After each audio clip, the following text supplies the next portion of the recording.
Yes, sir. कैसा?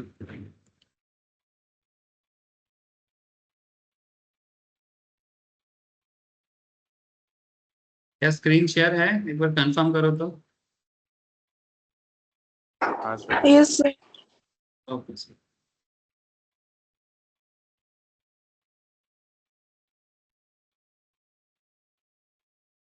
आप लोगों को स्क्रीन शेयर है sir?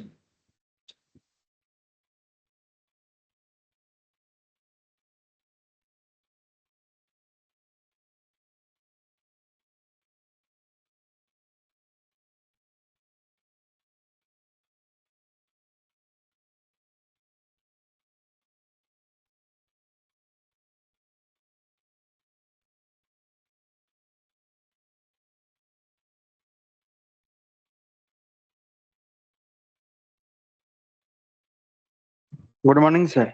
Morning sir, good morning.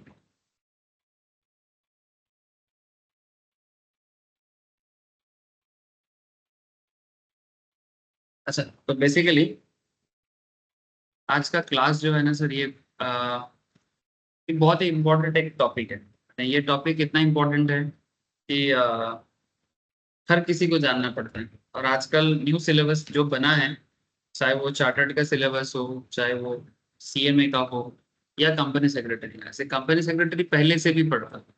CS के सिलेबस में ये टॉपिक पहले से था। इसके ऊपर मैंने लास्ट वीक एक क्लास करवाया था।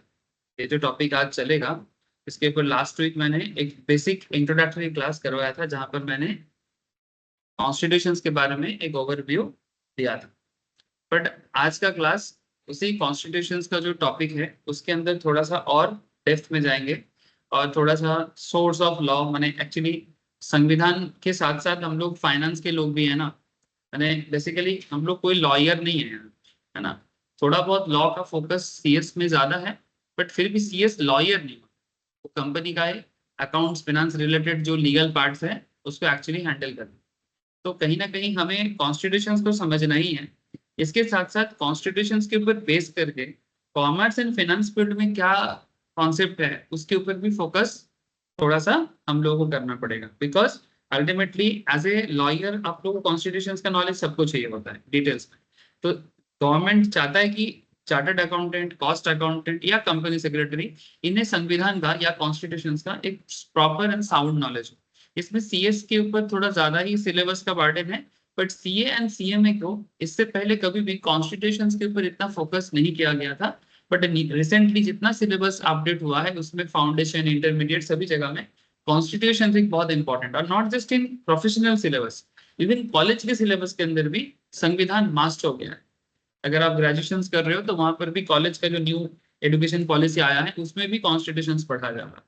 ठीक है, इसका क्या रीजन है सर? रीजंस क्या है आपको मैं पढ़ाते पढ़ाते बताता हूँ कि आखिर संविधान जानना या कॉन्स्टिट्यूशंस को समझना कितना जरूरी है।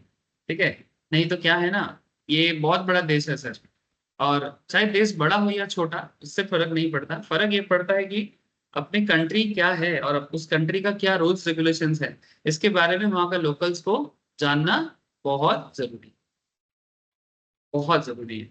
और as a practitioners, as a professionals हम लोगों को जानना तो और जरूरी है ना। लोकल्स तो नॉर्मल जानेगा और एक्सपर्ट्स को एक्सपर्ट्स नॉलेज होगा। तो हम लोग यहाँ पर क्या है सर, वर्किंग एक्सपर्ट्स है, कम से कम जानना तो पड़ेगा ही सर। ठीक है, तो चलो मैं आपको स्क्रीन भी शेयर कर लिया, रिकॉर्डिंग भी स्टार्ट हो चुका है। ठीक है, चलो मैं स्टार्ट करता हूँ। ऐसे इस टॉपिक के ऊपर मैंने ना एक क्लास लास्ट वीक दिया था, but due to some time issues मैं सबको ये क्लास शेयर नहीं किया था। मैंने क्लास है बोल के, तो जिन लोगों का इससे पहले वाला जो क्लास है ना, इंट्रोडक्शन टू कॉन्स्टिट्यूशन, ठीक है, जो मैंने लास्ट क्लास में कवर अप किया था, मैं बताता हूँ मैं लास्ट क्लास में क्या कवर अप किया था। ज्यादा कुछ नहीं किया था, बट हाँ इंपॉर्टेंट कुछ डिस्कशन जरूर हुआ था संविधान के बारे में। ठीक है ना, याद है ना सर? जो लोग क्लास अटेंड किए थे उनको जरूर याद हो। हम लोग संविधान का ये प्रियम्बल्स बोला जाता है। क्या बोला जाता है इसको? प्रियम्बल्स। ठीक है, प्रियम्बल में हम लोग डिटेल्स में बातचीत किए थे कि आखिर ये कॉन्स्टिट्यूशंस भारत के लोगों को क्या अधिकार देते हैं। मैंने बेसिकली हम लोगों को बहुत केस में समझाया जाता है ना, भाई अपना अधिकार जान लो, है ना। प्रॉब्लम ये है कि देश में अभी भी बहुत लोग ना अनएडुकेटेड है है ना, या फिर आप ऐसे बोलो कि ऐसे अभी भी बहुत सारे पर्सन हैं जो इलिटरेट भी है, ठीक है। तो इलिटरेसी और लैक ऑफ एजुकेशन, ठीक है, illiteracy as well as lack of education लोगों को अपने राइट के बारे में जानने नहीं देता। और जब आप अपने राइट के बारे में नहीं जान पाते, ठीक है, तो ऑटोमेटिकली किसी और की बातों में आ जाते हो। और की बातों में मैंने, समझ रहे हो ना, मैंने कोई आपको मैनिपुलेट कर सकता है, चाहे वो कोई भी हो, सरकारी ऑफिसर्स हो या लोकल पॉलिटिशियंस हो, है ना, एनीबडी, लोकल लीडर आपको मैनिपुलेट कर सकता है। और मैनिपुलेट माने कुछ भी, मैंने किसी भी तरह से आपको एक्सप्लॉइट कर सकता है, एक कम्युनिटी को एक्सप्लॉइट कर सकता है। लेकिन अगर आपको अपना नॉलेज, आपको अगर आपका अधिकार का ज्ञान हो, तो आपको एक्सप्लॉइट करे ऐसा किसी का दम नहीं है। प्रॉब्लम यही है कि हम लोग अपने आप को एडुकेटेड करना नहीं चाहते। माने मैं आम जनता का बात कर रहा हूँ, आप लोग तो बन ही जाओगे सर, और बन रहे हो। लेकिन लोकल पब्लिक का बात कर रहा हूँ, लोकल पब्लिक अपने आप को एडुकेट करना नहीं चाहता, और सिर्फ जहां पर भी कुछ केओस होता है, हुई करता रहता है, मैंने चिल्लाते हैं फालतू में। बेसलेस चिल्लाने पे कोई कुछ नहीं होता। हम लोग बेसलेस चिल्लाते हैं, बेसलेस चिल्ला के कुछ नहीं होगा, बेस बना के चिल्लाना पड़ेगा। चिल्लाने का जगह जरूर होता है, बट और एक चीज, लोग गलत जगह में गलत तरीके से बात करते हैं ना। अगर आपको ज्ञान हो ना, आप आपको पता है कि फालतू में केओस क्रिएट करके कोई फायदा नहीं है, वो केओस से कुछ नहीं होता, उल्टा अपना जो भी अच्छा है वो भी बिगड़ेगा। इससे अच्छा है कि नॉलेजेबल बने और आगे बढ़े। क्या समझे सर, ये बात भारत के लोगों को समझ में आ जाए, ठीक है। मैं तो बस यही चाहता हूँ, नॉट जस्ट इंडिया के लोगों को, मेरा दिल का इच्छा है, सीरियसली बता रहा हूँ, कि अब ऐसे बाकी कंट्री हमारा नहीं है एज पर लॉ, जैसे कि बांग्लादेश, पाकिस्तान, ठीक है।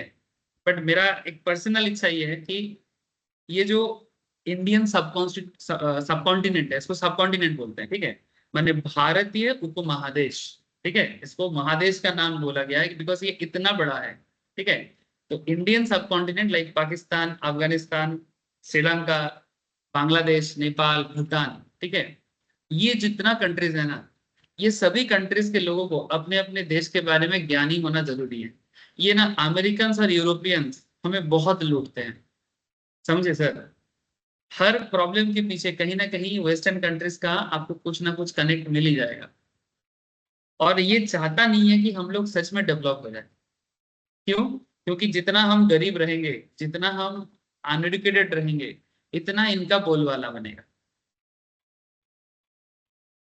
ये अपना डिफेंस का प्रोडक्ट बेचेगा, हम लोग मारपीट करेंगे तो इनका डिफेंस अच्छा खासा होता है। कभी पाकिस्तान को मैनिपुलेट करा अमेरिका ने, है ना, अभी बांग्लादेश के साथ जा रहा है, कभी इंडिया के साथ। इंडिया के साथ तो उस तरह का नहीं कर सकते क्योंकि इंडिया अभी एक अलग लेवल में चला गया है, लेकिन पहले हमें भी बहुत मैनिपुलेट किया है, ठीक है।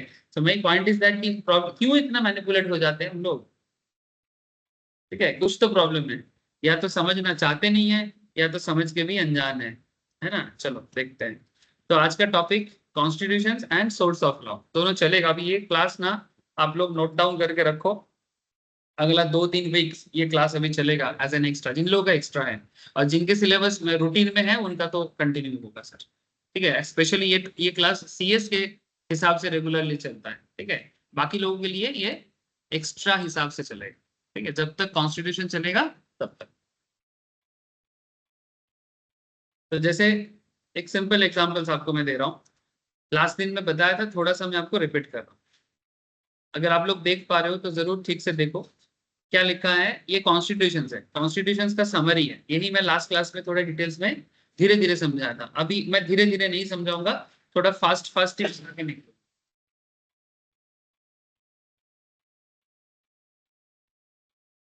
तो देखो क्या लिखता है, the people of India having solemnly resolved to constitute India into a sovereign, बोलो, sovereign democratic republic, sovereign democratic republic, socialist भी है but sovereign democratic republic, and also secure its citizen, ठीक है, also secure its all citizen justice, social, economic and political liberty, a thought, expression, belief, faith and worship, equality of status and opportunity, and to promote among them all fraternity, assuring the dignity of the individual and the unity of the nation.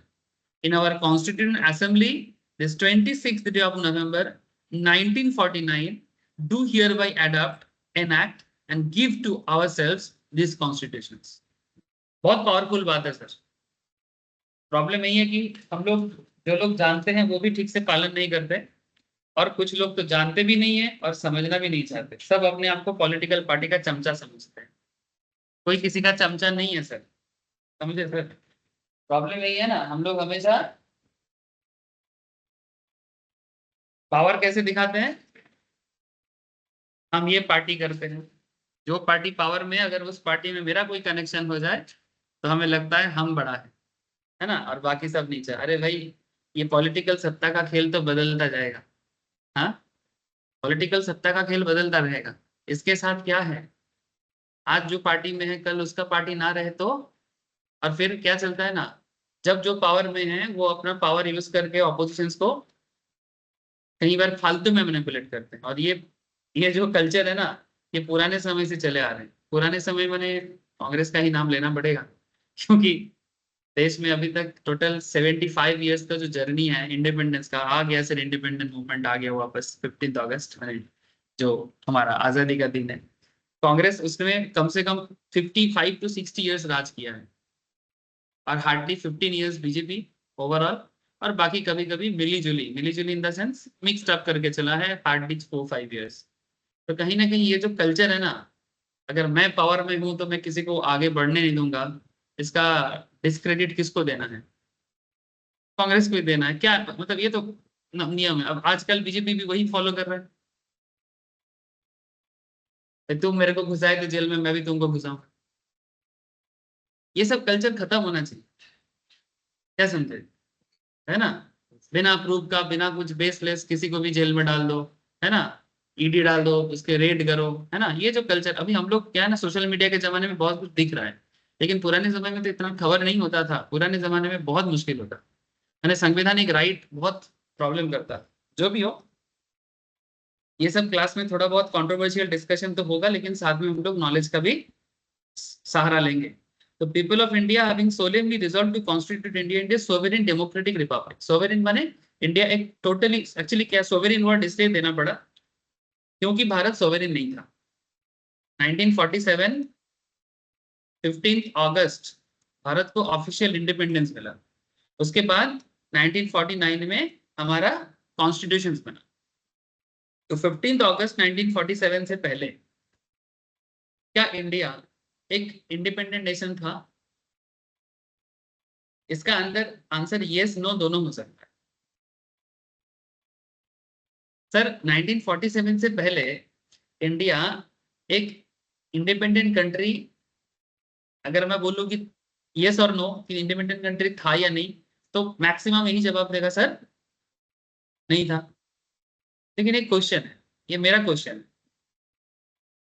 Sir, इसका मतलब क्या, जब से ये India बना है, ये Bharatvarsh, India बोल के तो नहीं था, भारत हमारा ओरिजिनल नाम है, भारतवर्ष, और बाहरी कंट्रीज हमें हिंदुस्तान बोलते हैं।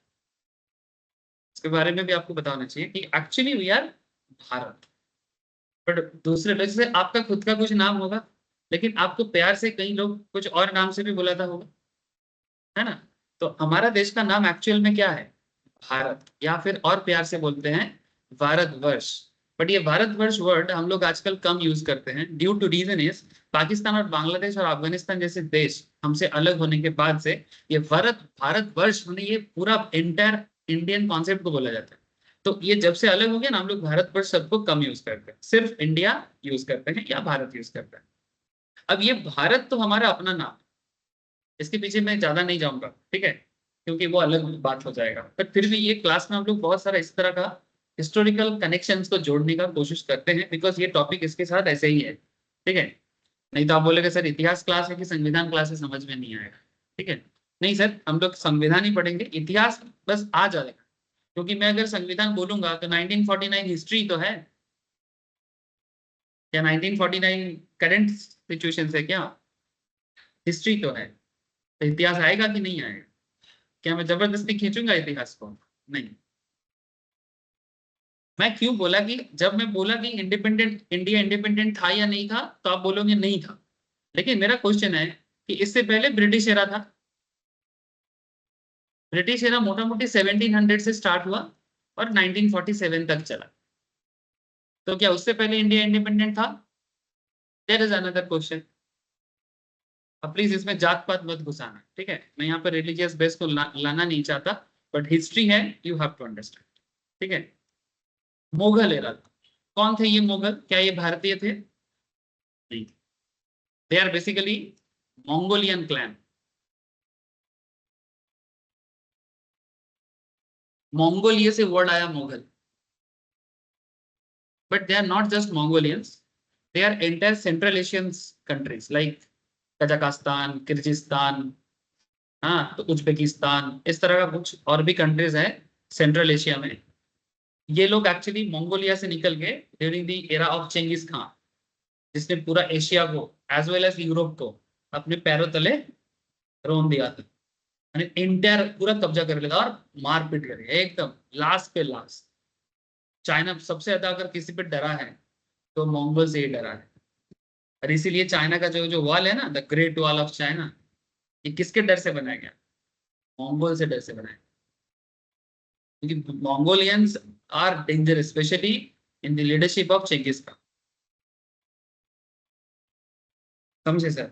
लेकिन धीरे धीरे चेंगिस खान तो खत्म, चेंगिस खान इंडिया में नहीं आया, बट चेंगिस खान के बाद तैमूर लॉन्ग, ठीक है, जो उन्हीं के रिलेशन में था, तैमूर लॉन्ग एंड चेंगिस खान एक ही फैमिली क्लैन से बाद में कनेक्ट हुआ, फिर उसी क्लैन से ये बाबर साहब का जन्म हुआ था, जो मुगल का पहला बंदा है, जो अफगानिस्तान से आया था हमारे इधर, वो भी एक भारत के राजा के कारण ही। राजस्थान के एक राजा थे, महाराणा प्रताप का दादा परदादा होंगे, उनका नाम था, एक आंख से देख नहीं पाता था, दिल्ली में तब अफगान राजा लोगों का तख्त था, इब्राहिम लोधी का। इब्राहिम लोधी इतना पावरफुल हो गए थे कि इब्राहिम लोधी को दिल्ली के तख्त से हटा नहीं पा रहे। ये अराउंड मैं बात कर रहा हूँ 1400 समथिंग, 1400 समथिंग। तो फिर जो हमारे राजा 1526 आज 15, पानीपत वार। हाँ ठीक है, तो बाबर ने, एक्चुअली बाबर को न्योता दिया गया था, ही वाज इनवाइटेड कि आप आओ, क्योंकि एक्चुअली ये मंगोलियंस लोग ना नॉर्मली किसी कंट्री में जाके रहता नहीं, ये जाता था, लूट में हेल्प करता था और अपना शेयर लेता था और चला जाता। और ड्यूरिंग दैट टाइम मुगल का जो जगह था वो बेसिकली अफगानिस्तान है, वो तुर्कमेनिस्तान, इस एरिया में ही बेसिकली ये लोग रहता, ठीक है। तो बाबर आया, ये अपना राजस्थान का राजा भी सोचा कि शेयर देंगे, इब्राहिम लोधी को हटाएंगे और चले जाएंगे, जैसे पॉलिटिकली आज के डेट में भी होता है, उस टाइम का सिचुएशन। लेकिन ये बार बंदा बाबर आया और गया नहीं, ठीक है। उसके बाद हमें पता है कम से कम 1526 से 1700 तक, ब्रिटिश आने के पहले तक ये पूरा मुगल लोग अपना पूरा परचम लहरा लिया, और हमारे हिंदुस्तान का जो पूरा बायोडाइवर्सिटी था या फिर जो बेसिकली डेमोग्राफिक कॉन्सेप्ट था, इसको पूरा इधर उधर करके रखा, और हिंदुस्तान का डिटोरिएशन तभी से स्टार्ट हुआ, तभी से। इसलिए मैं बोला कि इसका आंसर यस भी है और नो भी है, यानी 1526 से पहले इंडिया किसी का कॉलोनी कभी नहीं। हाँ, राजा राजा में प्रॉब्लम था, जैसे लोकल्स आज भी होते हैं, आज भी दिल्ली के साथ बंगाल का प्रॉब्लम है कि नहीं? यहाँ दीदी है, वहां मोदी है, ठीक है, लेकिन हाँ तब राजा राजा में प्रॉब्लम वो था, वो बीच बीच में प्रॉब्लम था, कभी कभी बहुत यूनाइटेड हुए हैं हम लोग, ठीक है। तो मेरा कहने का मतलब है कि ये कहना गलत होगा कि इंडिया मैंने हमेशा से कॉलोनी है, रॉन्ग। ये जस्ट 75 ईयर्स, और अगर थोड़ा एक्सटेंड किया जाए, आई डोंट नो, ये कॉन्ट्रोवर्शियल है कि मुगल को हम लोग आजकल अपना ही मानते हैं, ठीक है, लेकिन फिर भी दे आर फ्रॉम आउटसाइड। वो अलग बात है कि जब कोई बंदा 300 साल 350 साल रह जाता है तब उसे आउटसाइडर्स नहीं कहा जा सकता। इसको लेके बात विवाद है, ठीक है। कुछ लोग मानते हैं कि इंडिया 400-500 ईयर्स कॉलोनी है, कुछ लोग मानते हैं नहीं, सिर्फ ब्रिटिश का ही कॉलोनी है, ठीक है। चलो, so now point is that ये सोवेरिन वर्ड इसीलिए आया, नहीं तो ये सोवेरिन वर्ड लाने का कोई जरूरत नहीं। ये सोवेरिन वर्ड लाने के पीछे मेन रीजन है कि भारत किसी का दास नहीं है, मतलब वी आर नॉट कॉलोनाइज्ड, कोई हमें कॉलोनी नहीं बनाया, हम अपना डिसीजन खुद ले सकते हैं, हम अपने आप को खुद बना सकते हैं, तो हम लोग क्या बन गए? सोवेरिन। भारत का सबसे बड़ा खूबी जो है ना, 140 करोड़ प्लस आबादी के साथ हम लोग वर्ल्ड का सबसे बड़ा डेमोक्रेटिक नेशन। ये वर्ल्ड में इंडिया को बहुत स्पेशल बनाता है। भले ही हम लोग थोड़ा सा पीछे हो जाते हैं बहुत केस में डेवलप कंट्रीज से, ठीक है, लेकिन ये जो डेमोक्रेटिक कॉन्सेप्ट है ना, ये दुनिया में बहुत कम कंट्रीज में देखा जाता है।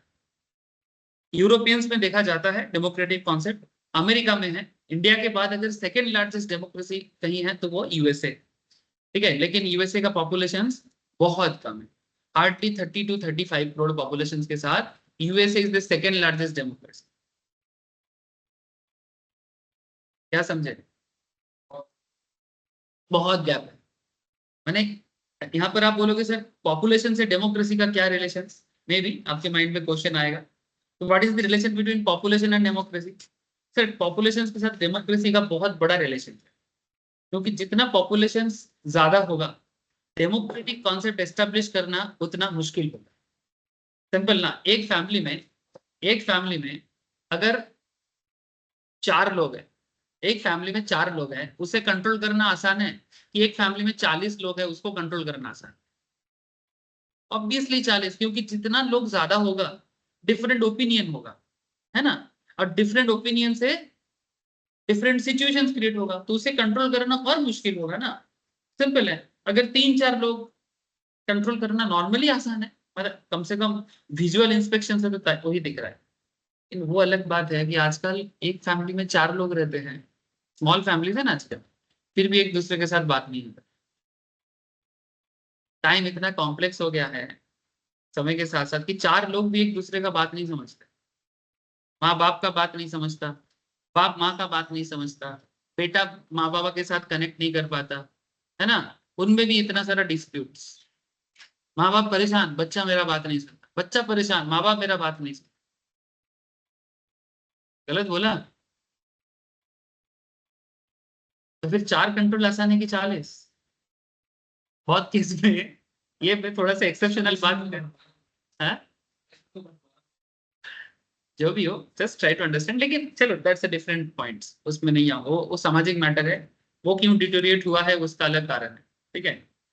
मैं फिलहाल इतना फोकस कर रहा हूँ कि हमारा संविधान हमें सोवेनियन बनाता है, हमारा संविधान हमें डेमोक्रेटिक बनाता है, और 140 करोड़ लोग अपना डेमोक्रेटिक राइट के थ्रू से देश में प्राइम मिनिस्टर चूज करते हैं, पॉलिटिकल पार्टी चूज करते हैं, है ना, कि कौन हमारे हमको बेसिकली रन करेगा, कौन देश को शासन करेगा, कौन देश के अंदर नियम लागू करेगा, ठीक है ना। हम लोग क्या क्लास कर रहे हैं, संविधान, सोर्स ऑफ लॉ, ठीक है। तो ये बहुत इंपॉर्टेंट है। And to secure all its citizen justice, democratic भी है और संविधान ये भी चाहता है कि सभी को क्या मिले, जस्टिस मिले, ठीक है, जस्टिस मिले, किसी के साथ अन्याय ना हो। सर फिर भी तो होता है, अन्याय तो होता है ना, क्या सबके साथ न्याय हो रहा है? लेकिन देयर इज कुछ प्रॉब्लम है, समझते हैं ना, मैंने एक्चुअली एक तो कुछ प्रॉब्लम है, और कुछ प्रॉब्लम हम लोग जबरदस्ती बनाते हैं एग्जाम्पल के रूप में। हाँ, कोई कुछ कहना चाहते हो क्या ऑनलाइन पे? बोलो सर। अभी तो मैं कुछ पढ़ा ही नहीं, जस्ट तो मैं कहानी सुना रहा हूँ। यस, किसी का म्यूट अनम्यूट था, बोलो। ठीक है सर। हाँ, जस्टिस, हर कोई बोलता है कि मेरे साथ अच्छा नहीं होता है, ठीक है। जैसे हम लोग नॉर्मल में भी ऐसे बोलते हैं ना, देखना मैं देश का बात नहीं कर रहा हूँ, इन जनरल फैमिली के अंदर भी सब ठीक ठाक चल रहा है, पर फैमिली में कोई ना कोई ऐसा बोलेगा। से फॉर एग्जाम्पल 2 भाई बहन है, तुम लोग कितना भाई बहन? 4। तुम में से ऐसे बोलना मत, जस्ट मैं ऐसे ही पूछ रहा हूँ, ठीक है, मैं किसी का फैमिली का बात नहीं सुनना चाहता, पर जस्ट एक कॉमन कॉन्सेप्ट है। कभी कभी ऐसा होता है ना कि माँ दादा को ज्यादा प्यार करते हैं, मैंने बड़े भाई को ज्यादा प्यार करते हैं, मेरा बात तो सुनता ही नहीं है ना, ऐसा होता है कि नहीं होता? हाँ, या फिर बड़े बहन का बात सब कोई मानता है, हम छोटे हैं, मेरा तो कोई वैल्यू ही नहीं है। या फिर बड़ा होने का बहुत प्रॉब्लम है, सब छोटे को प्यार करते हैं, बड़े को तो कोई ख्याल ही नहीं रखता। सबका अपना अपना प्रॉब्लम रहता है। लेकिन सर ये जो प्रॉब्लम है ना, ये अगर एक नॉर्मल हालत में चले तो इट्स ओके, ऐसा होना, it's okay, it's a friendly concept. लेकिन यही चीज कभी कभी ना बहुत, तो थोड़ा सा ऐसा होता है, यही चीजें कभी कभी बहुत सीरियस हो जाता है, जैसे इंडिया में भी कुछ स्टेट को ऐसा लगता है कि गवर्नमेंट ऑफ इंडिया उसे नहीं देखता है।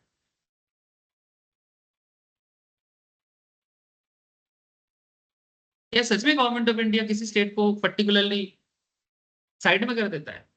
ऐसा है क्या? बहुत कंट्रोवर्शियल कर दिया ना क्वेश्चन।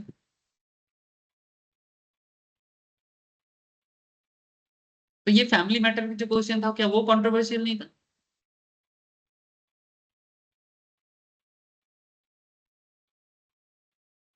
इट्स वेरी क्रिटिकल ना।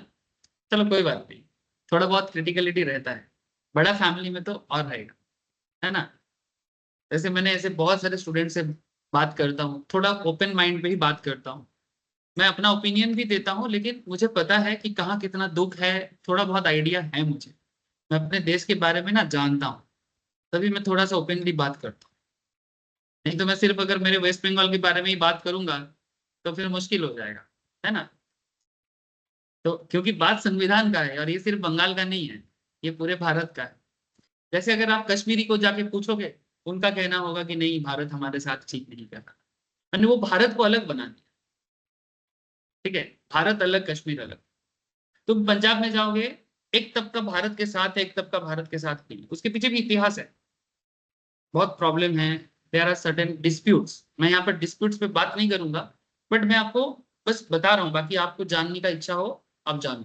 मैं किसी को ठेस नहीं पहुंचा रहा हूँ, बस आपको डिस्प्यूट्स बता रहा हूँ। आप जाओगे ना, कश्मीर में जाओगे, प्रॉब्लम सुनाई देगा, कान में आएगा। ठीक है, नहीं नहीं, भारत सरकार वो अलग है, कश्मीर अलग है। ठीक है, फिर किसी, लेकिन वहां पर भी भाग है। जम्मू रीजियन में they feel that they are entirely with in Bharat, but तुम कश्मीर चले जाओगे, वहां पर तुमको 30-70 मिलेगा, 70% लोग भारत सरकार बोल देगा, 30% लोग भारत के साथ हैं। ठीक है, अच्छा तुम पंजाब में आओगे, 50-50 में बांट जाओगे। ठीक है, अच्छा थोड़ा तुम साउथ इंडिया में जाओगे, आपको इस तरह का कोई प्रॉब्लम नहीं दिखेगा, वहां पर बस एक छोटा सा प्रॉब्लम दिखेगा कि they don't want to adopt Hindi as their base language. They just have a problem with the language. They can support English, but they can't support Hindi. English एक विदेशी भाषा है जिसको हम लोग अडॉप्ट किए हैं due to British colonization, but English को सपोर्ट कर लेगा तमिल वाले, तेलुगु वाले, बट दे कांट सपोर्ट। फिर भी तेलुगु वाले हिंदी सपोर्ट कर लेता है, ये तमिल को प्रॉब्लम है सबसे ज्यादा, और केरलियंस। बट ये भाषा का प्रॉब्लम है, चलो ये अच्छा है, हेल्दी प्रॉब्लम है, लेकिन कम से कम वहां पर साउथ इंडिया में तुमको कहीं पर भी ये नहीं फील होगा कि भारत अलग है, हम अलग है। तो समझ में आ रहा है? इसलिए भारत का सबसे डेवलप पोर्शन कौन सा है? मैं प्रूफ के साथ बात करूंगा, आप देखते रहो। एक भी चीज अगर मैं गलत बोला तो आप देखना, आप लोग भी थोड़ा बहुत जानते हो, अनपढ़ गवार थोड़ी हो। अब तुम टुवर्ड्स ओडिशा क्रॉस करके बंगाल की तरफ आओ। बंगाल में प्रॉब्लम कभी था नहीं, ये सम रिसेंट प्रॉब्लम है, लास्ट 50 ईयर्स में हुआ है। लास्ट 40-50 ईयर्स में बंगाल का इकोनॉमिक सिचुएशंस को खराब हुआ है due to too much political problem, and इसके कारण बांग्लादेश भी है, क्योंकि बार बार जब जब बांग्लादेश में प्रॉब्लम हुआ है, उसका मेन जो प्रॉब्लम है वो वेस्ट बंगाल को ही सहना पड़ा। टू मच पॉपुलेशन प्रेशर और फाइनेंशियल कंडीशन डिटोरिएट होना, क्योंकि जमीन का डिस्ट्रीब्यूट हो जाता है ना बांग्लादेश से जितना बार। यहाँ पर बहुत लोग हो सकते हैं जो बांग्लादेश से आए हैं, मे बी, इसको बंगाल बोलते हैं हम लोग, ठीक है, no issue with that. But मैं बोल रहा हूँ कि पश्चिम बंगाल को बहुत प्रॉब्लम झेलना पड़ा, और इसके कारण पश्चिम बंगाल में बहुत सारा ना लोकल पॉलिटिकल प्रॉब्लम दिखता है। बट हाँ, यहाँ पर पश्चिम बंगाल में मुझे आज तक ऐसा नहीं लगा कि हम भारत से अपने आप को अलग कभी नहीं सोचे, कभी नहीं सोचे। हाँ, कभी कभी बीच बीच में कोई कोई लोग बोलते हैं नहीं नहीं ये तो बांग्लादेश बनाएगा, मैं नहीं मानता। ठीक है, जैसे ममता दीदी टू मच मुस्लिम सपोर्ट करता है, तो इसलिए कई बार ममता दीदी को बोला जाता है कि ये तो पश्चिम बंगाल को बांग्लादेश बनाएगा, बट मैं इस थ्योरी में बिलीव नहीं करता। ठीक है, ये बेसिकली एक पॉलिटिकल प्रोपागेंडा टाइप का होता है। बट जो पश्चिम बंगाल का मुस्लिम है वो भी उतना ही भारतीय है, और जो पश्चिम बंगाल का हिंदू है वो भी उतना ही भारतीय है। मेरे को इसमें कहीं भी ऐसा नहीं लगा, ये बस एक पॉलिटिकल झगड़ा वाला जो पॉइंट है ये है। ठीक है, सो तो पश्चिम बंगाल तक मोटा मोटी इंटायर नॉर्थ इंडिया का जो दिल्ली के नीचे वाला हिस्सा और साउथ इंडिया, यहाँ पर मुझे ऐसा अभी तक फील नहीं हुआ। हाँ, हैदराबाद में एक प्रॉब्लम था, ये लोग शुरू से पाकिस्तान का सपोर्टर था। हैदराबाद बीच में से निकलना चाहता, तो निजाम का एरिया है and they are fully supporter of Pakistan. ये सरदार वल्लभ भाई पटेल जब इंडिया को बना रहा था कंप्लीटली, तो इंडिया के बीच में से हैदराबाद को ये लोग और एक बांग्लादेश बनाना चाहते। जैसे पाकिस्तान बांग्लादेश इधर बना है, पाकिस्तान तो एक्चुअली उधर है, नॉर्थ साइड में है, वेस्टर्न नॉर्थ वेस्ट में है। हैदराबाद भी एक्चुअली बांग्लादेश बनता। अभी पाकिस्तान में बांग्लादेश में एक नारा चल रहा है, आप लोग अगर ख्याल किए हो तो, ठीक है, आमरा कारा, ठीक है, ऐसे बंगाली में नारा दे रहे हैं वो लोग, बंगाली है इसलिए, ठीक है, आमरा कारा राजाकार राजाकार, ठीक है। मैं इसमें ज्यादा बोलूंगा नहीं, बट ये राजाकार कॉन्सेप्ट हैदराबाद में भी है, ये राजाकार कॉन्सेप्ट बांग्लादेश में भी है, जो बेसिकली इस्लामिक सेपरेटिस्ट है, जो भारत से अपने आप को अलग करने का और भारत को तोड़फोड़ करने का हमेशा से प्रयास करते हैं, जिसमें एक बार सक्सेसफुल वो लोग रहा है, दैट इज ड्यूरिंग 47। और हैदराबाद को भी सेम काइंड ऑफ प्रॉब्लम है, बट हैदराबाद का जियोग्राफिक लोकेशंस उसको ये परमिट नहीं करता है, क्योंकि वो ওদের ऐसे ওখানে যারা মল্লাবাদী আছে না, हम्म, ওই মল্লাবাদী খুব যারা হচ্ছে हाँ মুসলিম, हाँ, वेसिस आई नो दैट, ठीक है, हर कोई नहीं, वैसी है एक जो बेसिकली एक मोमेंटम चलाता है, तो তারা बेसिकली হচ্ছে বলছে, তারা হচ্ছে আর একটা স্লোগান দিচ্ছে, ওইটা হচ্ছে আমরা হব আফগানিস্তান, না বাংলাদেশ হবে আফগানিস্তান, আমরা হব তালিবান। वो तालिबान जो भी हो, छोड़ो, मैं कंट्रोवर्शियल बात में नहीं जाना चाहता, मैं देश का सोवेरेनिटी की बात कर रहा हूँ। प्लीज आप लोग ना चीजों को पर्सनली मत लेना, मैं यहाँ पर जात पात नहीं कर रहा हूँ। आज बांग्लादेश में जो प्रॉब्लम है, वहां पर बांग्लादेश में मैक्सिमम लोग मुस्लिम है, 90% पॉपुलेशन मुस्लिम है बांग्लादेश में, 8% पॉपुलेशन हिंदू है और बाकी 2% अलग रिलीजियस के हैं। तो बांग्लादेश का ये जो प्रॉब्लम क्रिएट हुआ है ना, इस प्रॉब्लम के पीछे अब कोई बोलेगा सर मेजोरिटी के कारण है या नहीं है, ऐसा इसका मतलब ये नहीं कि क्या बांग्लादेश का हर एक मुस्लिम हिंदुओं पे अत्याचार कर रहा है, नहीं। एक पर्टिकुलर तबका है जिसका परसेंटेज शायद 10 से 15% या 20%, लेकिन ये लोग इतना भारी पड़ जाता है कि हम लोग एंटायर कम्युनिटी को गाली देते हैं। ये जो राजाकार करके जो लोग कर रहे हैं ना, एक्चुअली राजाकार का मतलब होता है इस्लाम का एजेंट, जो बेसिकली इस्लाम का परचम लहराने के लिए दुनिया भर में काम करेगा। ये एक पुराना कॉन्सेप्ट है, अरबी वर्ड्स है, ठीक है। तो ऐसा भी बांग्लादेश में चल रहा है, इवन पूरा प्लेकार्ड लेके दिख रहा है, ठीक है, आमरा कारा राजाकार वो हुआ है वो यार, ठीक है। मैंने बेसिकली ये राजाकार बोलने का कॉन्सेप्ट है कि हिंदू लोग हटो यहाँ से, ये हर कोई नहीं बोल रहा है, कुछ पर्टिकुलर लोग और एक संगठन है वो शायद बोल रहा है। तो जो भी भारत में भी इस तरह का प्रॉब्लम है, अगर थोड़ा सा भारत सेंसिटिविटी हो जाए ना, सेंसिटिविटी बढ़ जाए ना, यहाँ पर भी तोड़फोड़ हो सकता है।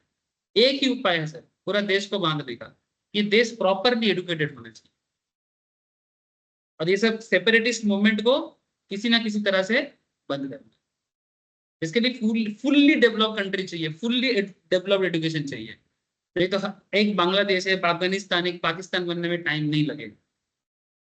It's not about Islam, it's not about, local में भी प्रॉब्लम, माओइस्ट भी इधर प्रॉब्लम करता है, बहुत सारा लोकल प्रॉब्लम्स है, लेकिन देश को तोड़ने वाला प्रॉब्लम ये बहुत सेंसिटिव प्रॉब्लम है। अगर सब एक एक करके टूट जाएंगे तो अल्टीमेटली तो फिर क्या रहेगा, तब तो और अच्छा हो जाएगा वेस्टर्न कंट्रीज को। वो तो ऐसे ही रिच बना है हमारे ऊपर राज करके, और रिच बनेगा, वही तो चाहता है ये लोग। ये जो इतना पैसा का बारिश हुआ है बांग्लादेश में, कहाँ से आया इतना पैसा, क्वेश्चन है कि नहीं? इतना पैसा कहाँ से मिला, कौन फंडिंग किया? इसके पीछे अमेरिका का भी हाथ हो सकता है, I don't have a proof, just मैं बोल रहा हूँ अमेरिका का भी हाथ हो सकता है। अमेरिका चीन को कंट्रोल करने के लिए बांग्लादेश में एक जमीन मंगा था, शेख हसीना गवर्नमेंट नहीं दिया, भारत को दिया है, जैसे रेल बनाने के लिए दिया था, ये दिया था, ठीक है, उनको नहीं दिया। तो हो सकता है कि अमेरिका ने भी सत्ता बदलने के लिए पैसा दिया, I don't have a proof, but इसलिए मैं प्रूफ के साथ नहीं बोल सकता, बट चांसेस हाई, क्योंकि ऐसा प्रॉब्लम अमेरिका ने पहले भी किया है, पाकिस्तान में किया है, इंडिया में किया है, अफगानिस्तान में किया है, वी नो दैट, उनका हिस्ट्री है।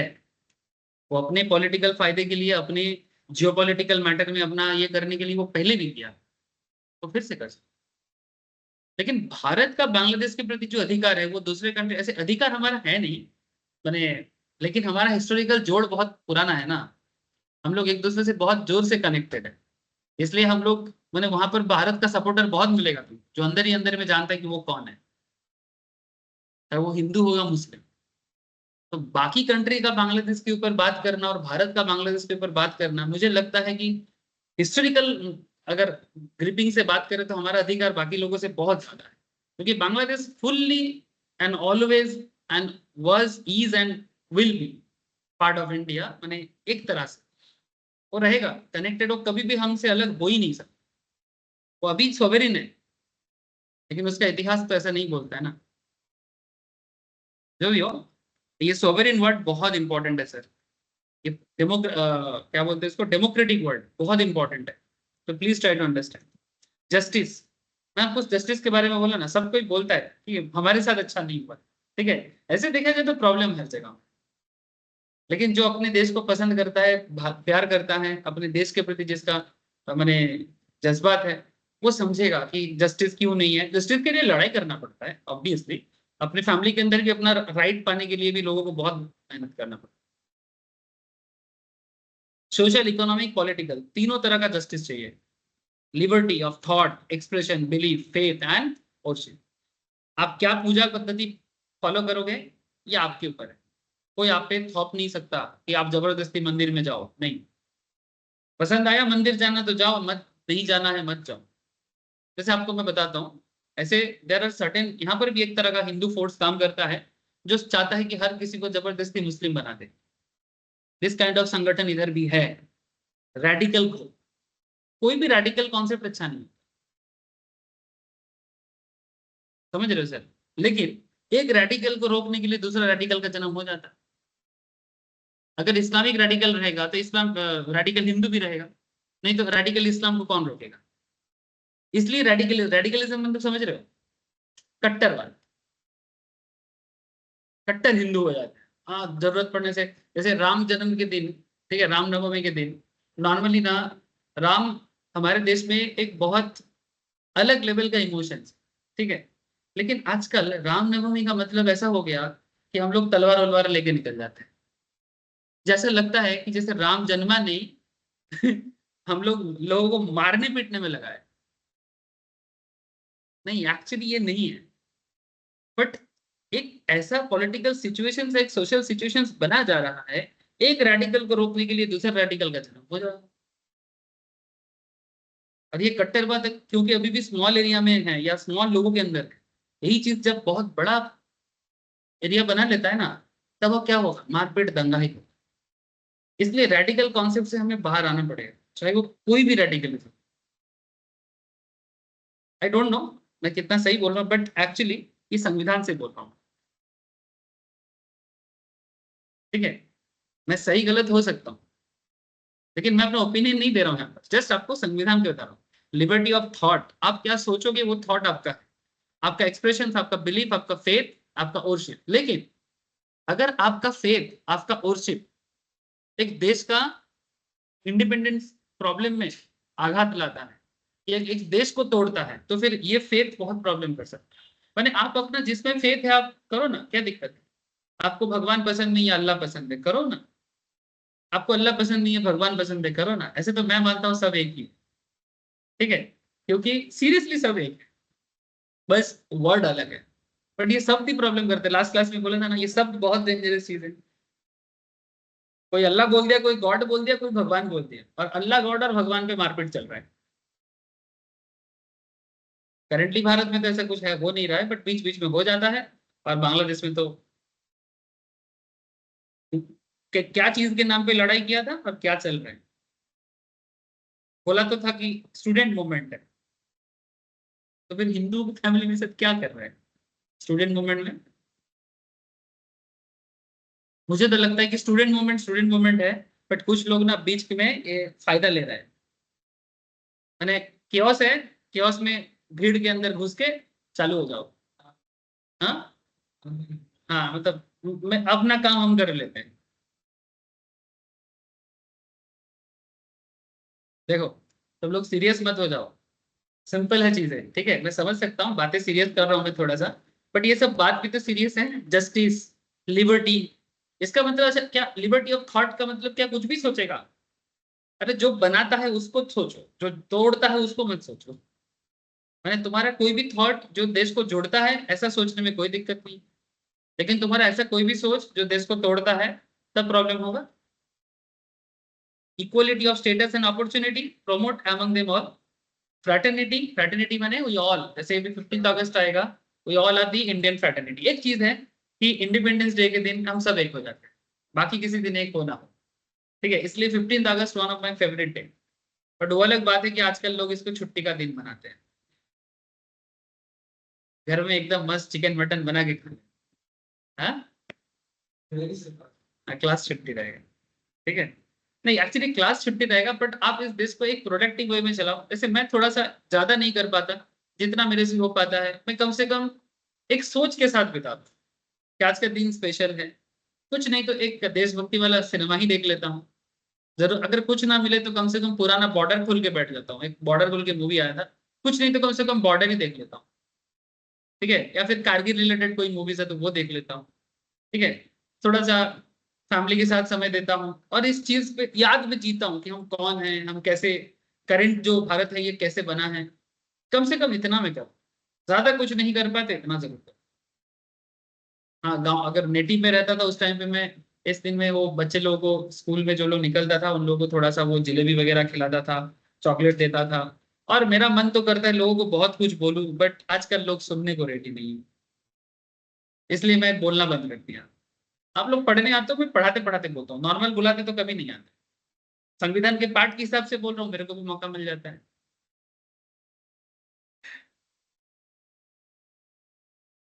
अच्छा, fraternity assuring the dignity of individual and unity of the nations in our constituent assembly, ये सब जो भी बोला हुआ है इसको बोलते हैं प्रीएम्बल, ये हमारे संविधान का समरी है, ठीक है।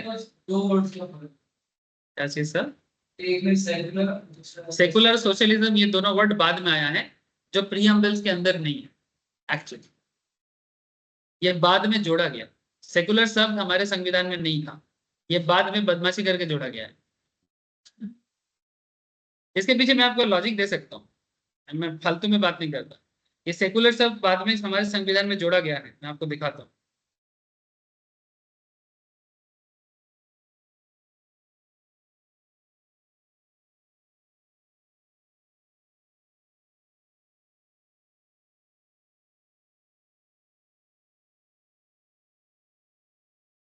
सेकुलर सेकुलर सेकुलर सेकुलर, ये सभी चीजें पढ़ाया जाएगा आपको, बेसिक नॉलेज सबको रखना पड़ेगा।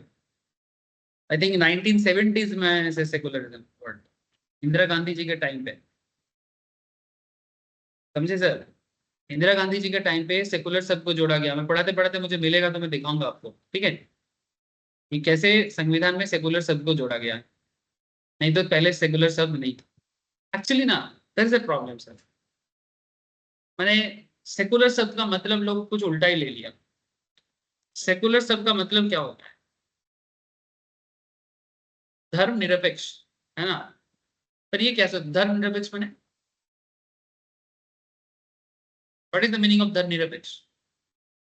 हाँ, सेकुलर शब्द का क्या मतलब समझते हो आप लोग? आप लोग क्या इंटरप्रेट करते हो सेकुलर वर्ड को?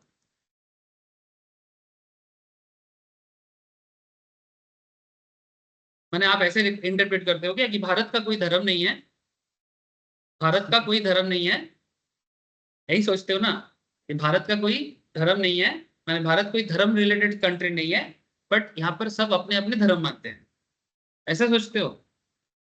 लेकिन मैक्सिमम लोग इसको कैसे सभी हाँ, रिलीजन मतलब इक्वली ट्रीट करना चाहिए, सबको इक्वली अपॉर्चुनिटी मिलना चाहिए, मतलब रिलीजन के बेसिस पे डिफरेंशिएट नहीं होना चाहिए। रिलीजियन के बेसिस में डिफरेंशिएट नहीं होना चाहिए। चलो आप लोग अच्छा सोचते हो, लेकिन मैक्सिमम लोग इसको कैसे सोचा जानते हो? इसका अगर हिंदी किया जाए या बंगाली किया जाए, इसका मतलब निकलते हैं धर्म निरपेक्ष। निरपेक्ष का मतलब होता है कि मैं किसी के पक्ष में नहीं। निरपेक्ष का क्या मतलब होता है? जब मैं किसी के पक्ष में नहीं होता, पक्ष माने किसी को फेवर नहीं कर रहा हूं। अगर मैं सेकुलरिज्म के कॉन्सेप्ट में बताऊं, मैं हिंदू को फेवर नहीं करता, मैं मुस्लिम को फेवर नहीं करता, प्लीज मेरे को माफ करना। मैं यहाँ पर किसी भी जात पात को ठेस पहुंचाने का बात है। हिंदू मुस्लिम वर्ड में ही ना बहुत कंट्रोवर्सी लगता है आजकल, लेकिन क्या प्रॉब्लम है? एक मुस्लिम को मुस्लिम बोलेंगे, एक हिंदू को हिंदू बोलेंगे, where is the problem? But बोलने के टाइम पे ना जीत 2 बार लड़खड़ाता जरूर है। कितना गंदा सोच हमारे मैंने मन में भरा गया है। छोड़ो, फिर भी मैं तो बोलूंगा, मैं इतना सोचता नहीं हूं, क्योंकि मेरे को, मैं टीचर हूँ सर, मैं इतना सोचूंगा तो मैं पढ़ाऊंगा कैसे? अगर रास्ते में आम आदमी होता बात अलग है, एज ए टीचर भी सोच के पढ़ाऊं, यही तो प्रॉब्लम है। अगर टीचर सोच के पढ़ाएगा तो बच्चा के दिमाग में क्या ही जाएगा? बस टीचर गंदा चीज ना सीखे। हिंदू, मुस्लिम, क्रिश्चियन, माने अगर मैं सेकुलर हूं तो इसका मतलब ना तो मैं हिंदू को फेवर करूंगा, ना तो मैं इस्लाम को मुस्लिम को फेवर करूंगा, ना तो मैं क्रिश्चियन को फेवर। काफी लोगों ने इस चीज को क्या मतलब निकाला कि जो फेवर का मतलब है कि मैं ना तो हिंदू धर्म को मानूंगा, ना तो मैं इस्लाम को मानूंगा, ना तो मैं क्रिश्चियनिटी को मानूंगा। बेसिकली मैं धर्म ही नहीं मानूंगा। और यहां से बनता है एथिस्ट। ऐसे कोई एथिस्ट चाहे तो बन सकता है, सबका फंडामेंटल राइट्स है एज पर कॉन्स्टिट्यूशन। अगर कोई एथिस्ट होना चाहता है वो एथिस्ट हो सकता है। बट अभी कुछ देर पहले आपको मैं सामाजिक डिटोरिएशंस के बारे में बात कर रहा था ना। सामाजिक डिटोरिएशंस की समाज में जो प्रॉब्लम हो रहा है, एक्चुअली एथिस्ट लोगों में प्रॉब्लम यही है कि ये लोग माने किसी भी चीज को बिलीव नहीं करता है। ठीक है, मैं पर्सनली एथिस्ट कॉन्सेप्ट को नहीं मानता। मुझे लगता है आपको किसी ना किसी को तो मानना पड़ेगा, मतलब ऐसा मेरा मानना है। मैं थोड़ा रिलीजियस टाइप ऑफ बंदा हूँ, लेकिन मैं किसी पे कोई चीज थोपता नहीं। अगर आप रिलीजियस हो तो I don't have a problem with that. बस आपके अंदर एक रिलीजियसिटी होना चाहिए, दैट इज ह्यूमैनिटीज। और ह्यूमैनिटीज कहाँ से आता है? इसका मतलब कोई बोलेगा सर अगर कोई भगवान को नहीं मानता क्या वो ह्यूमन नहीं बन सकता? सर एक्चुअली अगर आप कभी भगवान, अल्लाह या कोई भी कॉन्सेप्ट को समझते हो, वो एक ही चीज पे मेनली फोकस किया है, that is humanity. But problem अलग है कि हम लोग अल्टीमेटली भगवान, अल्लाह, गॉड को सामने रख के अपना इनह्यूमैनिटीज दिखाते रहे। क्या नहीं समझ पाए? Basically problem with not with God, God, भगवान, अल्लाह जो भी है, ये कभी भी हम लोगों को मारपीट नहीं सिखाया है। लेकिन हम लोग जब जब भी हमें जरूरत होता है, हम अपने हिसाब से भगवान को सामने रख दिया, कभी राम के नाम पे, कभी अल्लाह के नाम पे, क्या कर रहे हैं? इंसानियत को ही मार रहे हैं। करंट एग्जाम्पल बांग्लादेश, हिंदुस्तान में भी कहीं पे कभी प्रॉब्लम होता है। ये खराब बात है ना सर। इंसानियत जब खत्म हो रहा है, इसका मतलब एथिस्ट होने का एक प्रॉब्लम यही है कि वो तो ना तो इंसानियत सीख पाएगा, ना तो कुछ सीख पाएगा प्रॉपरली। Problem is there. वो भले ही अगर कोई एथिस्ट ह्यूमन है तो अल्टीमेटली वो भगवान को मानता है, क्योंकि वही सबसे बड़ा धर्म है। और तुम्हारे अंदर ये धर्म का बेस क्या है जानते हो? ऐसे ज्यादा नहीं बोलना चाहिए ये सब बातें अभी, क्योंकि हम लोग ये हो जाएंगे, डिबेट हो जाएंगे। धर्म का बेस होता है, चाहे आप कोई भी रिलीजियन फॉलो करो, don't, no problem in that. धर्म का बेस होता है कंपैशन। कंपैशन क्या होता है? हिंदी में करें तो करुणा। करुणा, करुणा समझते हो? करुणा माने सिंपल बात है सर कि एक इंसान के प्रति दयाशील हो, करुणाशील हो, काइंड हो। बेस, यही बेस है धर्म का।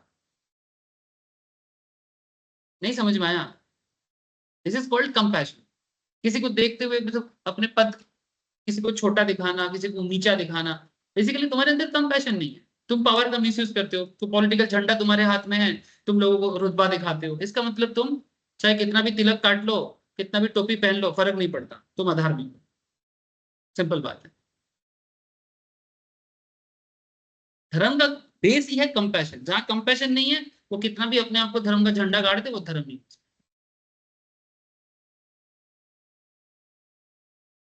सिंपल ना, यही है। लेकिन लोग ना तो धर्म के बारे में कुछ समझते हैं, ना जानते हैं, और बस अपने आप को धर्म का ठेकेदार समझते हैं। और यही लोग जब लीडिंग करना चालू करे, फिर प्रॉब्लम बढ़ जाता है। चलो आगे बढ़ते हैं। तो मैं संविधान के बारे में आपको प्रियम्बल समझा रहा था। प्रियम्बल में यही सब बातें बोला हुआ है। और ये संविधान को कौन बनाया, कब बनाया, लास्ट क्लास में मैंने बस यही सब चीजें बताया है ना। B.R. अम्बेडकर जी ने बनाया, लेकिन संविधान का डिस्कशन नहीं किया। जैसे आपको ना आगे आगे पता चलेगा कि भारत का संविधान कहाँ कहाँ से बनाया गया है, भारत के संविधान में आपको क्या क्या, ये देखो, अच्छा मिल गया sir. Preamble with word socialist secular integrity added 1976 by the 42nd amendment, मिल गया। ये हमने एनसीईआरटी से पढ़ा था ना, हमने ये हमें पूरा याद करवाया। हाँ, ये सेकुलर एंड सोशलिस्ट वर्ड बाद में आया। ऐसे सेकुलर शब्द का ना लोग मिसयूज करने लगे। एक्चुअली देश को ना धार्मिक ही होना चाहिए,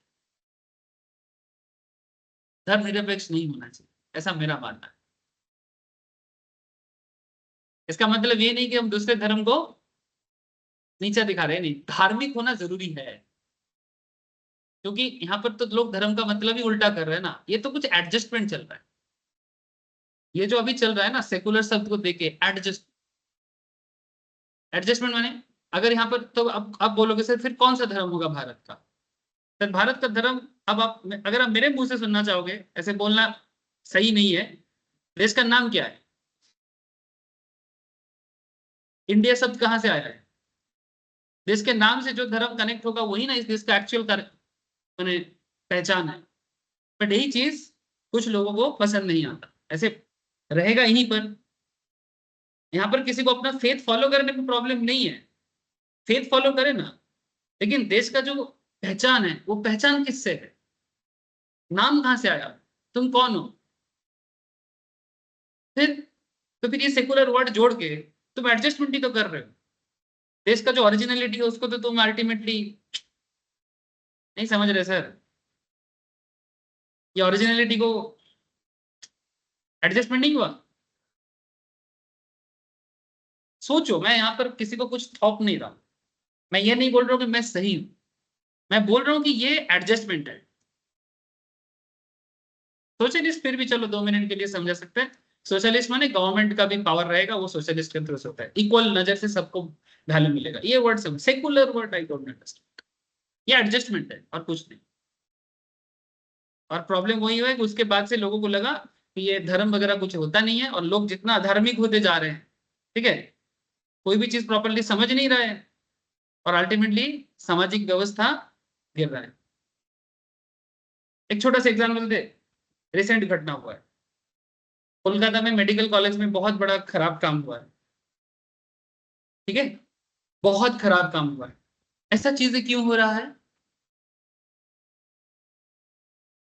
मेडिकल कॉलेज में, चलो बोल ही देते, सबको पता है, बोलने में क्या प्रॉब्लम है। एक ट्रेनी डॉक्टर लेडीज, ठीक है, उनके साथ रेप हुआ, फिर उनका मर्डर हुआ, वो भी जब वो गहरा नींद में था। इतना भयंकर चीज कैसे हो सकता है?